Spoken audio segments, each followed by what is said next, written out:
Assalamualaikum warahmatullahi wabarakatuh.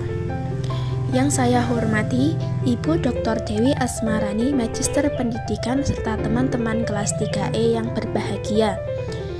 Dalam video ini, perkenankan saya Siti Khairiyah, kelas Tadris Matematika 3E, untuk menjelaskan sejarah matematika dalam pembelajaran dan beberapa tokoh dalam matematika. Bab 1. Sejarah matematika dalam pembelajaran. Sebagai seorang pengajar, sangat diperlukan pengetahuan tentang sejarah matematika. Menurut Fauvel, terdapat 3 dimensi besar pengaruh positif sejarah matematika dalam pembelajaran. 3 dimensi besar tersebut adalah understanding, enthusiasm, dan juga skill. Understanding berarti pemahaman. Maksudnya, perspektif sejarah dan perspektif matematika saling melengkapi untuk memberikan gambaran yang jelas tentang konsep dan teorema dan bagaimana konsep-konsep tersebut saling berkaitan. Antusiasme atau antusiasme berarti sejarah matematika memberikan sisi aktivitas sehingga menimbulkan antusiasme dan motivasi. Sedangkan yang ketiga, skill atau keterampilan. Maksudnya, memacu keterampilan menata informasi, menafsirkan anggapan dan hipotesis, menulis secara koheren, mempresentasikan kerja, dan menempatkan konsep pada level yang berbeda. Selanjutnya, bagaimana cara yang ditempuh untuk menggunakan sejarah matematika dalam pembelajaran? Ada beberapa cara yang ditempuh untuk menggunakan sejarah matematika dalam pembelajaran. Yang pertama, seperti menceritakan matematikawan zaman dulu secara menyenangkan, menyediakan pengantar sejarah untuk konsep yang baru bagi siswa, memacu siswa memahami masalah sejarah untuk mempelajari konsep-konsepnya, atau bisa memberi tugas tentang sejarah matematika, dan masih banyak cara-cara lain. Selanjutnya, bab yang kedua membahas tentang beberapa tokoh matematika.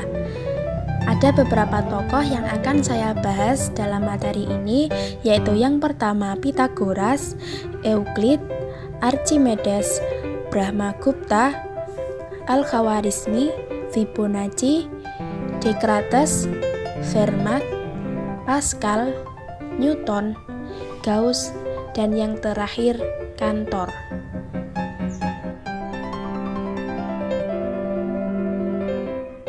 Tokoh yang pertama, Pythagoras, yang hidup antara tahun 580 sampai 501 sebelum Masehi. Pythagoras lahir di Pulau Samos, Turki, dan mendirikan perguruan Pythagoras di sana. Sumbangan terpenting dari perguruan Pythagoras antara lain teorema Pythagoras dan konversinya, rata-rata hitung, geometris, harmonik, dan juga hubungan ketiganya.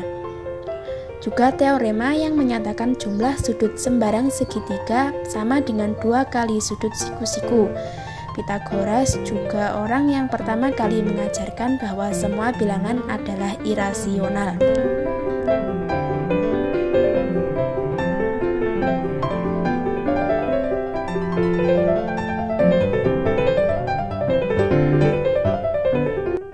Tokoh yang kedua yaitu Euclid, yang hidup antara tahun 325 sampai 265 sebelum Masehi.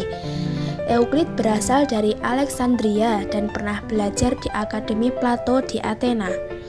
Karya yang terkenal dari Euclid adalah Elemen, yang berisi definisi dan 5 postulat serta aksioma.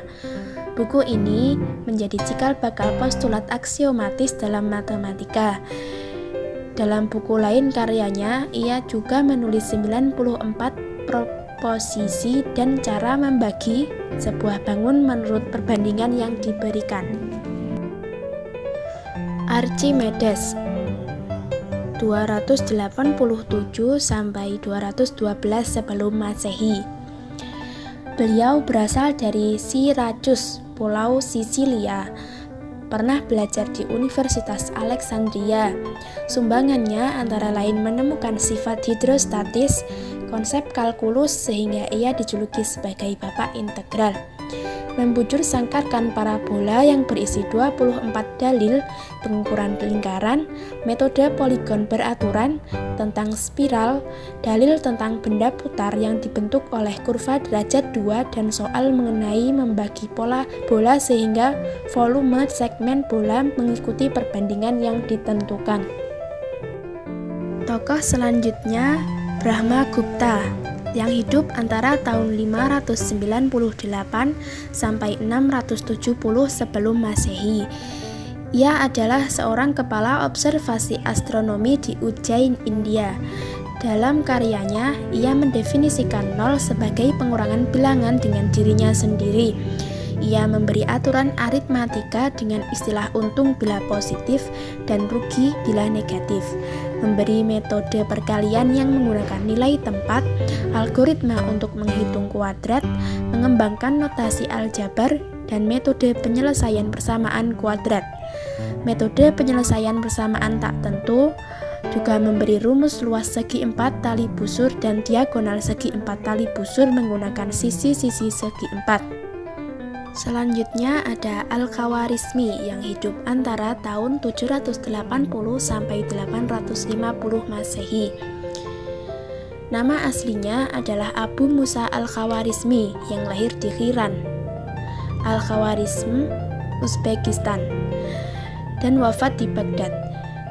Ia mendapat julukan sebagai Bapak Aljabar. Sumbangannya antara lain sebagai penyumbang persamaan linear dan kuadrat, membuat diagram geometris untuk persamaan kuadrat x kuadrat plus 10x sama dengan 39. Ia juga berjasa merintis perhitungan dengan angka 0 dan sistem desimal yang saat ini terkenal dengan istilah algoritma. Selanjutnya Fibonacci yang hidup antara tahun 1170 sampai 1250 Masehi.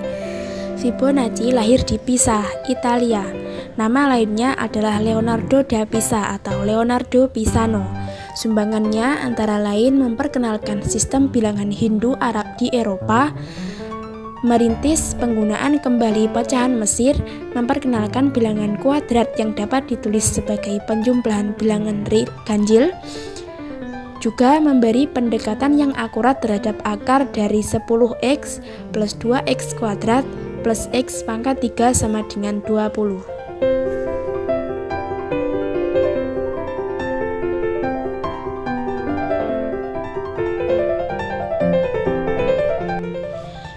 Descartes yang hidup antara tahun 1596 sampai 1650 Masehi. Descartes adalah ahli filsafat, namun ia juga mempelajari matematika. Karyanya yang terpenting dalam matematika adalah La Geometris, yang membahas tentang ide geometri analitik, yaitu masalah yang mengkaitkan geometri dengan aljabar. Sebagai penghormatan atas kerja kerasnya, sehingga koordinat silang tegak lurus sekarang kita namakan sebagai koordinat kartesian atau koordinat kartesius. Tokoh selanjutnya Pierre Fermat yang hidup antara tahun 1601 sampai 1665 Masehi. Beliau mula-mula belajar di Universitas Toulouse, Bordeaux. Dalam bukunya, ia menceritakan tentang kesalahan yang dibuat Galileo tentang benda jatuh bebas, penemuannya tentang spiral, dan perbaikan tulisan Apollonius mengenai titik dalam bidang. Fermat mulai berkorespondensi dengan Pascal tahun 1654 yang mengungkapkan tentang teori probabilitas. Sehingga hingga kini Fermat dan Pascal dikenal sebagai pendiri teori probabilitas. Selanjutnya ada Blaise Pascal yang hidup antara tahun 1623 sampai 1662 Masehi. Secara mandiri, Pascal telah mempelajari geometri di usia 12 tahun. Sedangkan di usia 16 tahun, ia mempresentasikan penemuannya tentang teorema geometri proyektif. Pascal juga membuat kalkulator digital pertama yang disebut Pascaline. Tahun 1653, ia menulis Treatise on the Equilibrium of Liquids yang menjelaskan tentang hukum Pascal mengenai tekanan.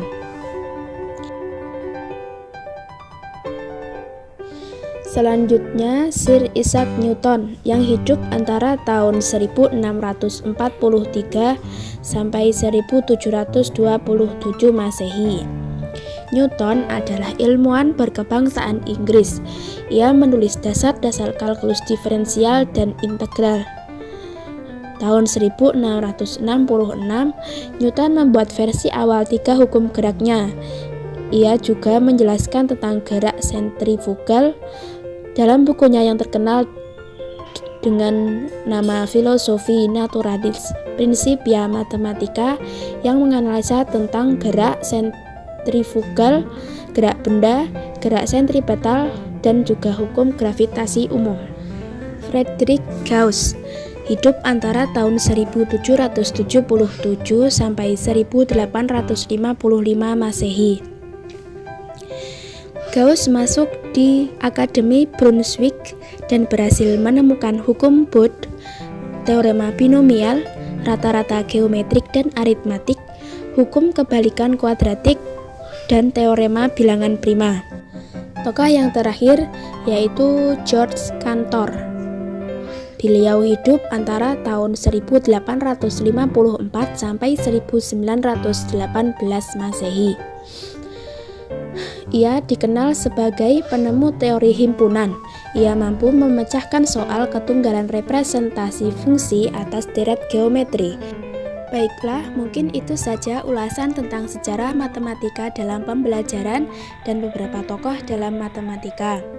Semoga bermanfaat. Mohon maaf atas segala kesalahan. Terima kasih dan wassalamualaikum warahmatullahi wabarakatuh.